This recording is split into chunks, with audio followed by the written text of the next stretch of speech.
for higher 2 days TV and then watch us video no we an watch mama say na ahwe bi be say asante aka de say kutu say bam de fe ne de akono ho asem ne yeka aha de ka bakwasem Ghana mamre chief sansi ho nkomo de a ayi mam ka cho timi nyimi film tina 2 days TV wo ho ma sa de bia wo pese wo tie fa bakwasem mamre the chief sansi ho nkomo de eno wane ha ya subscribe no wa share na busuya se nanse ne hu se nkwanza manhene gine din nkwanza manhene na nkofo ehili no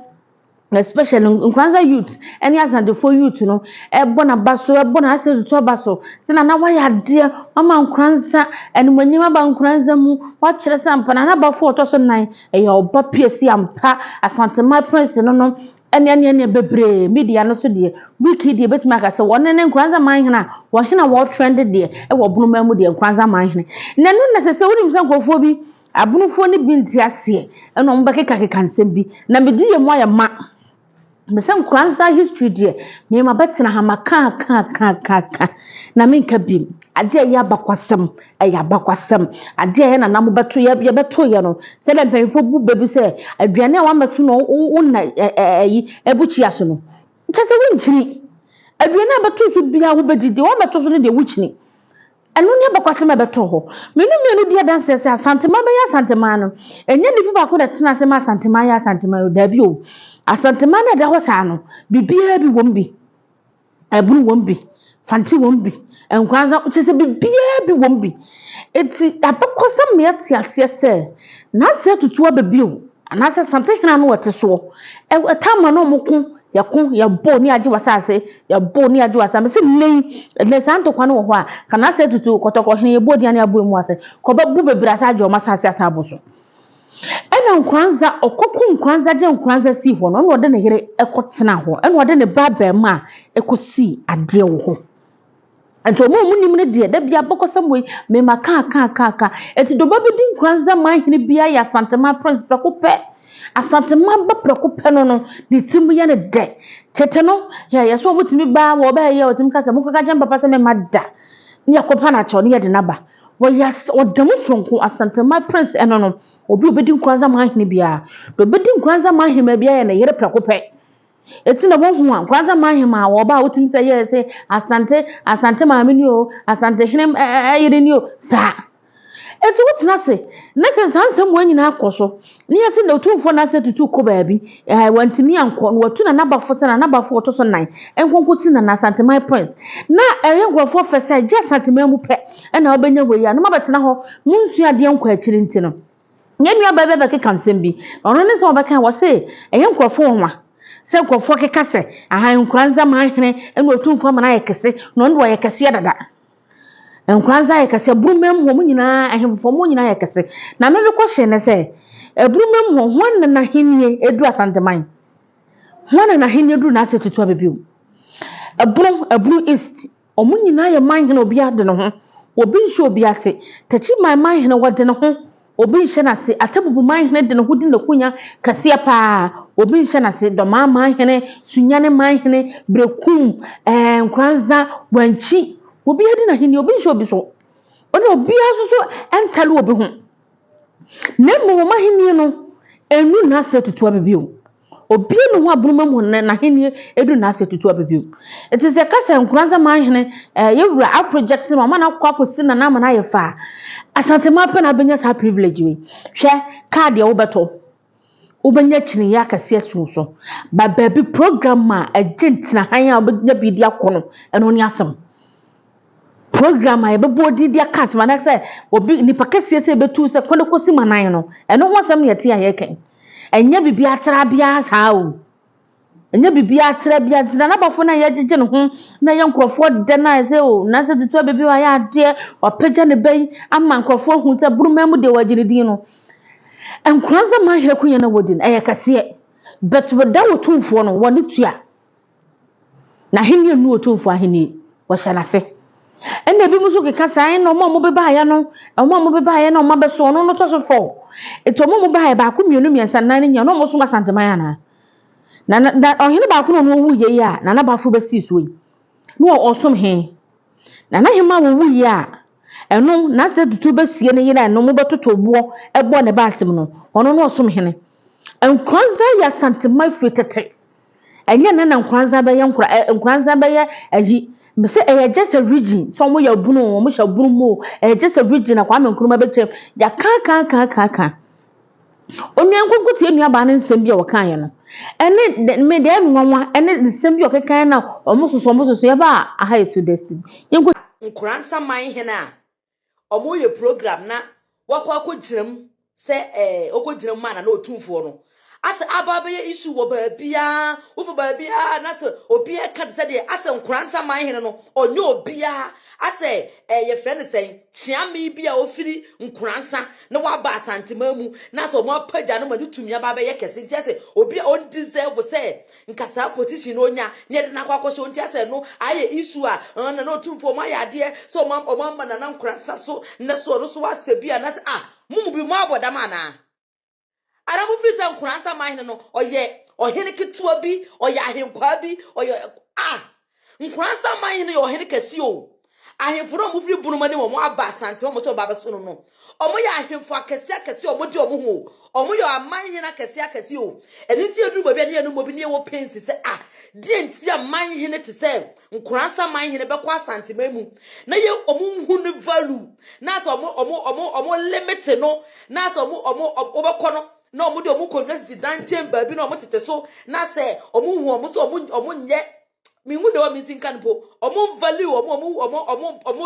omo kodua na so omo odan omo de omo ahye form ama otumfu ahenkwa akora na se ne chiame kora na se otumi wo ho so omo na omo tieti omo wo honom no eni tie mu bi ne hu ya ne ya do because they deserve it omo ya ahemfo akese nti sa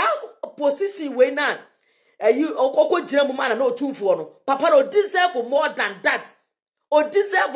that na nko oba ye se oba be soma santema no wa mase oya akora bia na se oya akora be se omase no oba se o man hene kese a ono so ye o man hene deserve sa position we more than that ase papa no deserve ase obi a on deserve obi okoye ne ko deserve so ko honom na wa akọ nti otumfo na ma na du ba bia waduru no enye otumfo nka ba bia okoye no mo yale ana na nkransa man hene no nimdie ekuta no na ni position ekuta no nka o deserve more than that kurapo wa mejonya santema so obejonya ne se oye obi oye kitikiti nti obehya wo mod na ahya fom no oye ne kese na obaaye nti no menti de akoso no menti ase ase akora bi na ya promote no ye de na akora nim ase obi a onni position bi na yetima aboa no na kodu sa position no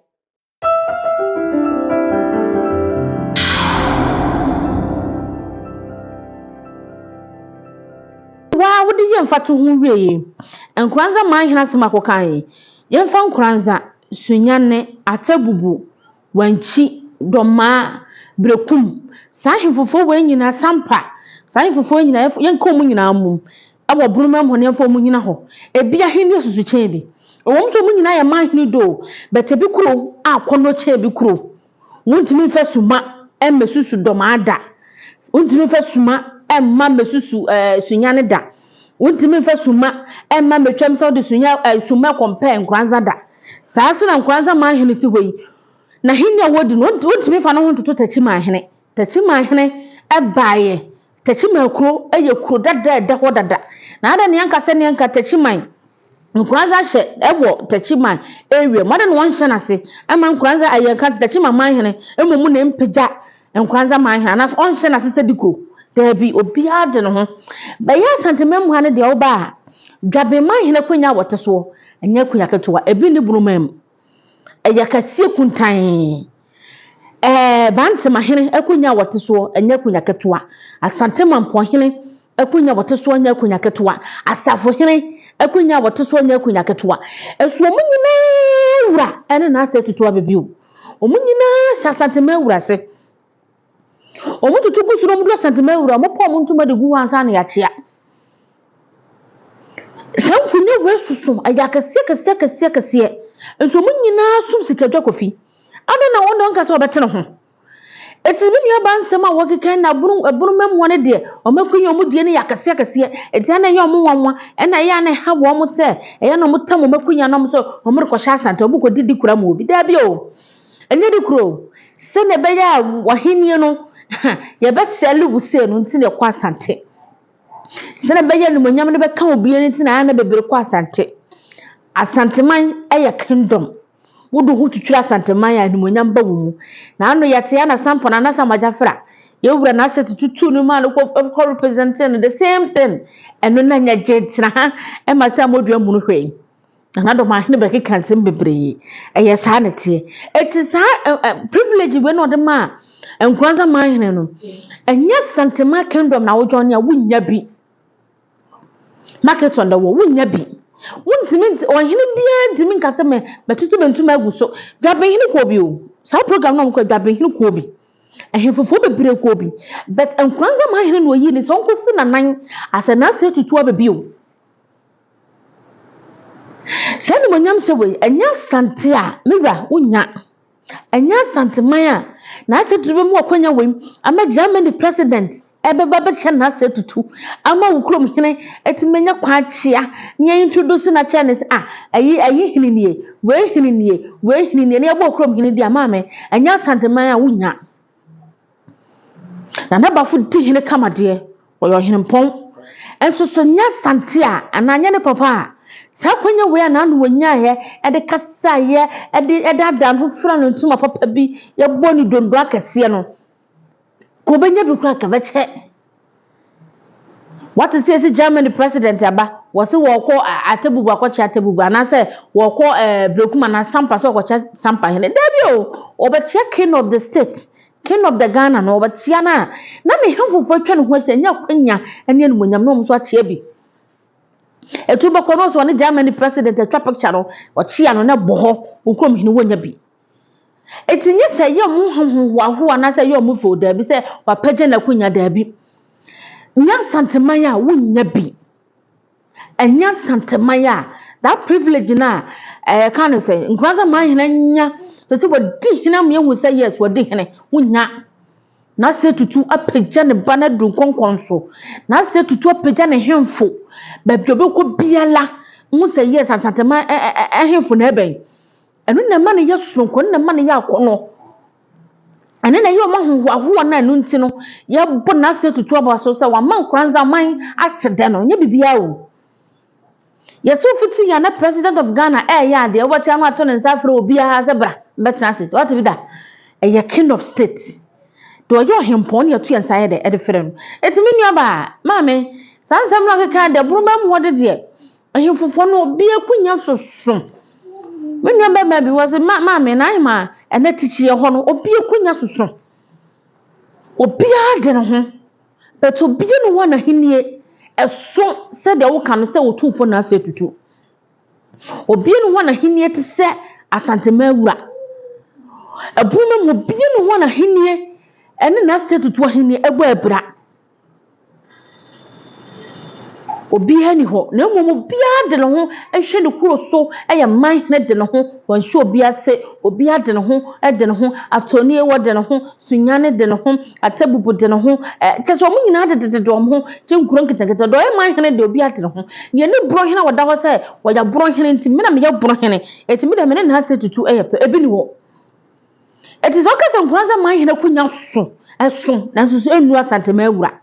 eti na yesi akonya we na wodi amano no eja akonya kase wapeja papa no akonya mana manimonyima yedai abamu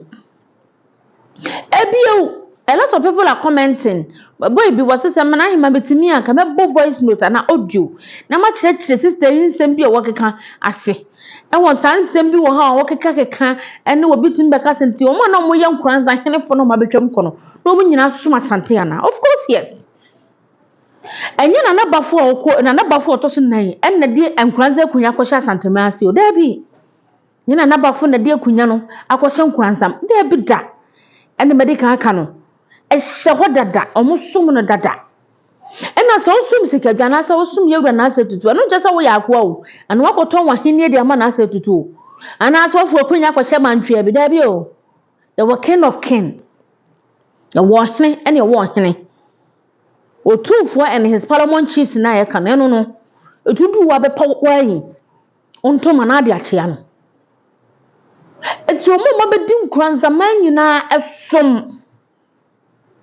Tachima mahene wode ne ho wana yaka wo so yaka piesie e de na tachima mahene anye eso wote ase hu say yes ne nua panyini ene na ase tutu wo twa so wo hwe kuro wode ne ho wote ne ho wo hwe kuro eya bro region eti so bi wo bro region ana so bi wo other region na wo se wo no do besum sikadwa ana se mesum na ase tutu be de bekunya be kwa bata na ase tutu abebi wa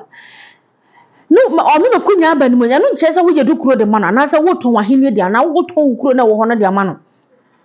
obi enu ho wo sum na ase tutu abebi wa waton ni kuro asase o tam sika de abre na ase tutu obi ani ho a wo so wo me ton mi kuro yi ana se nkwanza ma hene se me tena se a ma ton asase me de ko ma na ase tutu ana se na ase tutu se twam na ma me half what be da tabi na mo masantema ye kingdom a eso asantema ye kingdom a eso ye recognition ye boni di de kasem ye kan ya busu ya beti because abakosem ne amamre wom asantema nipa ye sacrifice de asantema si wo nye nipa ketwa eti asantema tu mi gina kire enumonyam wom eti ohiri bi odi no baba asantema na nimu nwasi o emma woni monyam ekọ wo ohini eduru soro ohini kontra ha eti nanu nkwaza ma hina anya ofe enu na ama sampa na sama jafra hini edu akire na nkofo to mo nti ase wo no se sampa ya abronfo sampa nya abronfo sampa o me ye na fa na fo eti obi nka se sampa ya abronfo nti o mo hye hobi dabi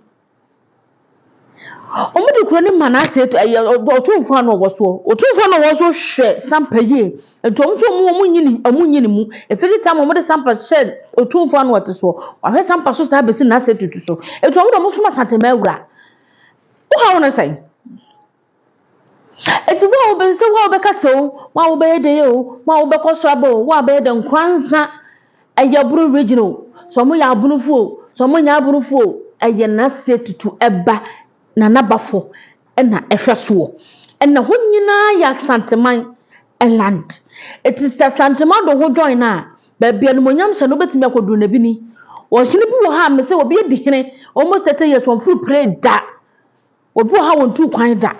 akonya no bebi ko fifa no kura wuntimi ba wo do ho bo Santa Kingdom na se tutu bebi otimi furu nkrofo bebre ne do mo ko holidays di asante ma pe do but that asante man aye kase na se tutu atonk Santa Kingdom amana du akire eni wonyam hyede tumi eti na obi ha wadanyane no hu ni so ya santeni a na ye na hohoahoa no obi ho danyane no hu se ne wura na se tutu ye nyo hene kase bi ohene pon bi sen aye timi ne kwaje bosi ye timi ne chichiri kura na ye hohoahoa no ne ye woso no nya bibia o eni wonyam hyede ni hyira na ode adom Ghana no eni asante mana no odere eti so wo hu se ukrom hene adwone Asante Kingdom ana se wo se na se tutu ase a mane nya ofe mane nya hohoa bi ko eni wonyam hyede no ode aka wo akono eti ma me kasa ya nyina emfaso bia ni so they say they hear matter ya nyina ne say Asante Kingdom eyo man eti nkranza ehya Asante man ase ena nkranza man hene na ase tutu ababio opemso bo ne dia ne abu emu ase apagya ne do level bi o me hu say yes Asante ayi nkranza wo ho no wo ya ne bampa wo de na ko represent no program man ka wo beko bie na nka ache krom ne beko bie na ache enso wo de na ko ama na kosi na nan ama ni monyam sha basampa chese wa masampa aya akono ankasa wo se nkranza man hene ba na ba fo otoso nan ba wo se ti Asante ma pa prince ni woni e na se tutu ba kane ni woni e nkranza man hene no na eba no na se tutu ba no na eba no Asante ma wura ne ba no na eba no Asante ma nyina ya prince e na eba no eni monyam hyem wom e na nkwaje wom wontimi fa ho compare wura da wontimi fa no compare wo krom hene da sa konya wei enya Asante ya wunya enya Asante ya ukrom hini wonya bi no wakobi enya Asante ya privilege be wunya ntoma papa we unfra ahenie ne de makato se enya kasa ne ntoma fira ntoma ne de obato na hefa na obefra de akwaje udi no eye na asetutu enkoa empeswa so ah to this TV and then we share my subscribe video no wi no ahya mama nsanya na ahwe bi wo ya comment section kwa no acha wadwa so de na bote kwa so ma mo ba hwatem de die ne de ho de ho hia ye peace no ene asumdue no ne nyina ye hwehwe be se aburumayo asantemayo de be ye nyina ye nipa baako infantemayo ne nyina ye nipa baako ba se agitum se ahemfochinye bi de bi achi na kingdom bi beto kingdom ahenia bi beto ahenia bi abakwasem ya abakwasem ya twato wodada na asanto abagi ne din obabese otutu obagi ne din koye no yentimi fa enkukuru ya asanto afa no kwahya burumam de bi wo ya asanteman abakwasem ya abakwasem eno ne transe ya ne yedi ho nkomo ne ya pense ne akabi na ye nyina de atu okoto nyanda asumdi ayede aba how to this go subscribe na wa share no wa like no kire wa dwen boko comment section o do share baba bi no mfo nyama bunu hima amai mam ka cha mai mam fefem asantema de share abuna hafo de share duana ne de share na enemi na na meje wakode am to so mensa me no be share da bia e wo to this TV so